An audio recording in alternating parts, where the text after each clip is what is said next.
మేడ్చల్ జిల్లా పోచారం 8వ డివిజన్ కొర్రెముల గ్రామంలో మాజీ సర్పంచ్ ఓరుగంటి కవిత వెంకటేష్ ఆధ్వర్యంలో శ్రీ మహంకాళి బ్రహ్మసూత్ర నీలకంఠ స్వామి చతుర్థ వార్షిక మహోత్సవం కార్యక్రమాలు ఉదయం 8 గంటల నుండి గణపతి పూజ, పుణ్యవాచనం, అంకురార్పణం, మహానాఖై పూర్వక రుద్రాభిషేకం, కుంభాభిషేకం, చండీ హోమం, మంత్రపుష్పం, ప్రసాద వితరణ ఈ రోజు ఉదయం 10 గంటల 1 నిమిషాలకు కళ్యాణ మహోత్సవం బ్రహ్మశ్రీ టంగుటూరి శ్రీకాంత్ శర్మచే నిర్వహించబడింది. కళ్యాణ మహోత్సవ కార్యక్రమంలో ఫిర్సాదిగూడ మాజీ మేయర్ జక్కా వెంకటరెడ్డి, మాజీ జడ్పీటీసీ మందా సంజీవరెడ్డి, నాయకులు బద్దం జగన్మోహన్ రెడ్డి, మాజీ ఎంపీటీసీ వినోద నాగార్జున, మాజీ ఉప సర్పంచ్ రవి దంపతులు మరియు గ్రామ ప్రజలు పెద్ద ఎత్తున పాల్గొన్నారు. అనంతరం అన్న ప్రసాద వితరణ కార్యక్రమం చేపట్టారు.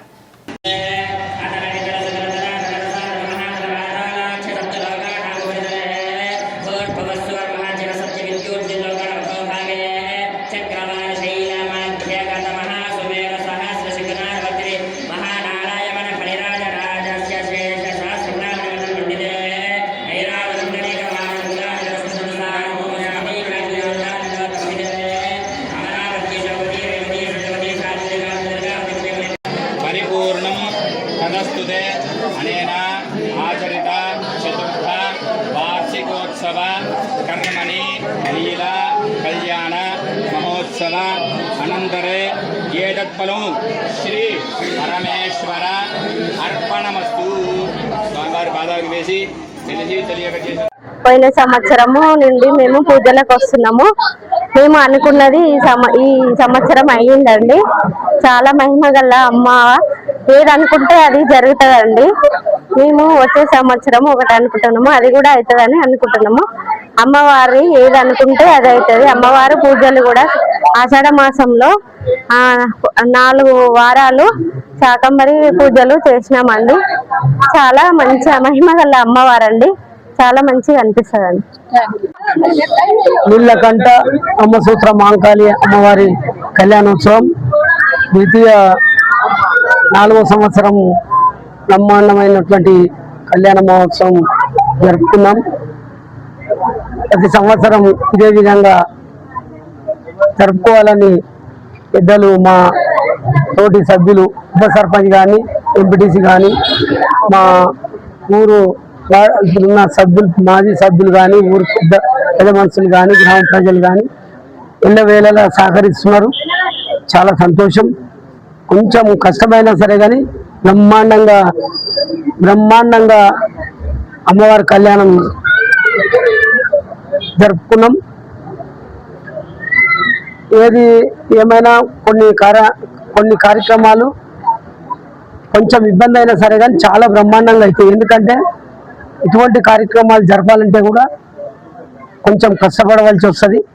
కష్టపడితే జనాలు మాత్రం ఉన్న లీడర్లు కానీ, పబ్లిక్ కానీ, పెద్ద మనుషులు కానీ అందరు సహకరించారు. ఇదే విధంగా ప్రతి సంవత్సరం అమ్మవారి కళ్యాణం చేసుకుంటూ ముందు పోతామని కోరుకుంటూ సెలవు తీసుకుంటాం. పరిధిలోని మల్కాజ్గిరి మున్సిపల్ కార్పొరేషన్ పరిధిలో ఉన్నటువంటి కొర్రెంలలో మహంకాళి అమ్మవారి విగ్రహ ప్రతిష్ట 4వ వార్షికోత్సవం సందర్భంగా ఈరోజు పెద్ద ఎత్తున అమ్మవారి కళ్యాణం, మహంకాళి అమ్మవారి కళ్యాణ వైభోగం పెద్ద ఎత్తున గ్రామస్తుల సమక్షంలో, మాజీ సర్పంచ్ గారు, మాజీ ఎంపీటీసీ గారు, మాజీ గ్రామ పెద్దలందరి సమక్షంలో పెద్ద ఎత్తున ఇక్కడ అమ్మవారి కళ్యాణం నిర్వహించుకోవడం జరిగింది. ఈ కళ్యాణానికి మరి ప్రజలంతా కూడా భక్తి శ్రద్ధలతో తండోపతండాలుగా వచ్చి ఇక్కడ అమ్మవారికి మరి ఓడి బియ్యం సమర్పించుకోవడం కానీ, మరి టెంకాయలు సమర్పించుకోవడం కానీ, పూలు పనులు సమర్పించుకొని అమ్మవారి ఆశీర్వాదం తీసుకోవడం జరిగింది. మరి ఇక్కడ ఉన్నటువంటి మరి మాజీ సర్పంచ్ గారు, మరి అదేవిధంగా ఎంపీటీసీ గారు, గ్రామ పెద్దలందరూ కూడా మరి స్వామివారికి కళ్యాణం చేసిన తర్వాత తీర్థ ప్రసాదాలు, అన్న వితరణ కేంద్రం కూడా ఏర్పాటు చేయడం జరిగింది. వీరందరూ కూడా మరి ప్రతి సంవత్సరం ఇదే విధంగా గత 4 సంవత్సరాల ఏ విధంగా అయితే మరి అమ్మవారి కళ్యాణం నిర్వహిస్తూ ఉన్నారో మరి ప్రతి సంవత్సరం ఇట్లా ఇదే విధంగా కళ్యాణం నిర్వహించి రానున్న రోజుల్లో ఇంకా కూడా పెద్ద ఎత్తున ఇంతకన్నా బ్రహ్మాండంగా ఈ కళ్యాణం నిర్వర్తించి మరి అమ్మవారి ఆశీర్వాదానికి అందరూ కృపా కావాలని కోరుకుంటూ మరి కొర్రెముల గ్రామమే కాకుండా చుట్టుముట్టున్న ప్రాంతాల నుంచి కూడా చాలా మంది భక్తులు ప్రతిరోజు అమ్మవారి దర్శనానికి వస్తూ ఉంటారు. మరి ఇక్కడ శ్రేష్టం ఏంటంటే ఇక్కడ అమ్మవారిని ఏది కోరుకుంటే మరి కొంగు బంగారంగా అందరికీ వారి కోరికలు నెరవేరితే అమ్మవారు చాలా పవిత్రమైన అమ్మవారు. మరి ఇంత మంచి అమ్మవారిని ఈ గ్రామంలో ప్రతిష్ఠించుకోవడం మరి గ్రామ ప్రజల మరి ఎందరో వారి మంచి అవకాశంగా మనం చెప్పుకోవచ్చు. మరి ఇవాళ ఈ కార్యక్రమంలో నన్ను కూడా భాగస్వామ్యం చేసి ముఖ్యంగా పిలిచినందుకు నిర్వాహకులకు అందరూ కూడా పేరు పేరున ధన్యవాదాలు తెలియజేస్తూ ఇక్కడ ఉన్నటువంటి భక్తులందరూ కూడా ఇక్కడ స్వామివారి అన్న వితరణ కార్యక్రమం చేశారు, ప్రసాద కార్యక్రమం చేశారు. దాన్ని కూడా తీసుకొని పోవాల్సిందిగా కోరుకుంటూ నాకు ఈ అవకాశం ఇచ్చిన మీ అందరికీ మరొక ధన్యవాదాలు చేస్తూ